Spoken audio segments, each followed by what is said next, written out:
when lockdown hit last year, we were halfway through a tour of a new show for young audiences, which was an adaptation of a picture book called Oh No, George. And so the remainder of this tour had to be cancelled. And so when the initial lockdown happened, we kind of went into crisis control mode, and we were cancelling the tour, we were speaking with venues, and our main priority at this time was to be able to pay our freelance team in full for the remainder of their contracts. And once we'd got that sorted, that was quite a big piece of work, but we managed to achieve it. Once we got it sorted, then really all I wanted to do was to hibernate. I just wanted to sleep. And, you know, I was really overwhelmed in that first phase of lockdown where, you know, in the space of a week, everybody went online. They transferred their whole businesses online. There was so much kind of online content coming out, and I just was like deafened by that noise and kind of wanted to just hunker down for the next few months.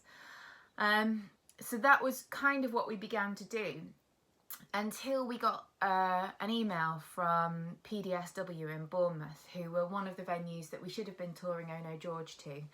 And they wanted to know if we had a film of the show that they could share with their audience on the day that we should have been there.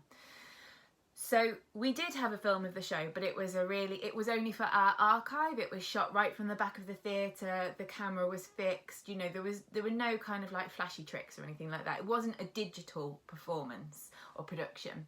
But PDSW had been brilliant when all of the cancellations were happening, and they had come out and sort of said, we'll pay you 100% of the fee, don't worry about it. They had really clear communication. So I wanted to work with them and to return the favour. So we said that they could show this film, and then I had a really sleepless night the night before, just thinking, oh, what have I done? No one's going to want to watch this. It's just going to be horrible. I wouldn't want to watch this. But, you know, we'd done it by that point. It was going out. And then what happened was really, to me, surprising. And I should say, I think that this reaction was specific to where we were in the pandemic at that point. But what happened was we had over 1,000 households tuning in.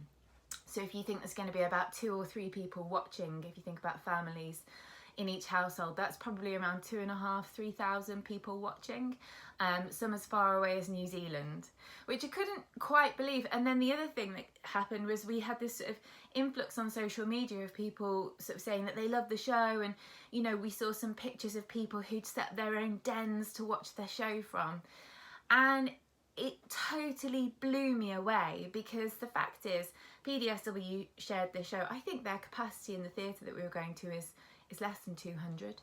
So we'd reached, you know, kind of 10 times the audience that we would have done, and it started me thinking about accessibility and digital work.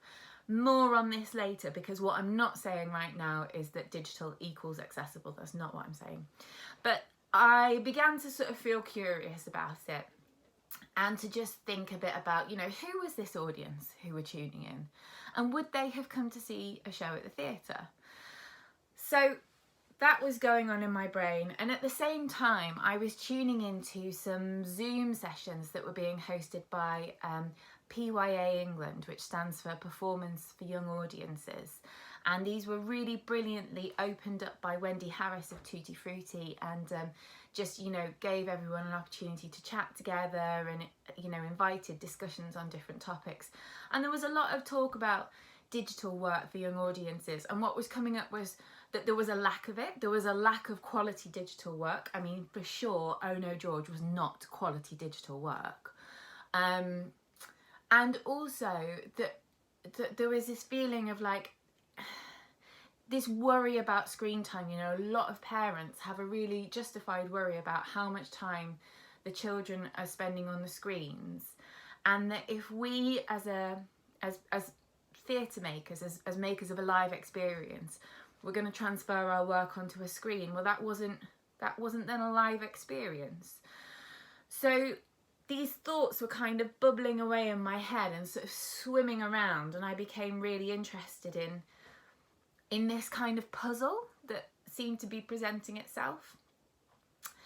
And through the fog of having to homeschool and, you know, manage everything else that was happening during that crazy time, an idea began to emerge, which was really prompted by the chair of our board of trustees, who really was a big advocate for our show Plink and Boo. And she said, you know, why don't you do it as a digital thing? And kind of, I think it was like almost a bit of a light bulb moment about, do you know what? I think that there is actually a way of doing that, and I think it could be really interesting. And so what happened in that moment was a sort of return to what the aims were for Plink and Boo when we made it in real life. How did we want the audience to feel? How did we want them to experience the production? And then if they were going to be in their home and watching it through a screen, how could we still achieve those same aims?